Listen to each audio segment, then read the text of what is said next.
Assalamualaikum warahmatullahi wabarakatuh. Puji sinareng syukur hayu urang panjatkeun ka Ilahi Robbi hidayah sareng inayah urang sadayana tiasa kempel dina ieu tempat kalayan dina kaayaan sehat walafiat. Bapak dosen anu kusim kuring dipika hormat sareng rarancangan anu kusim kuring dipika hormat, dina ieu waktu sim kuring bade nerangkeun kumaha pentingna hirup sehat.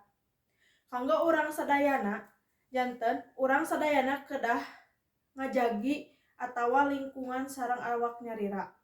Pikeun urang sadayana tiasa ngajagi tina sagala panyakit. Kumargi kitu, urang kedah ningkatkeun pola hirup sehat kanggo kapayuna. Dikawitan ti ayeuna.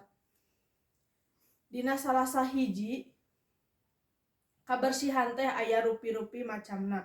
Nyaeta bersih hate, bersih jiwa, bersih raga, bersih rohani teh urang kudu janten jalmi anu kaasup kana jalmi bersih sadayana.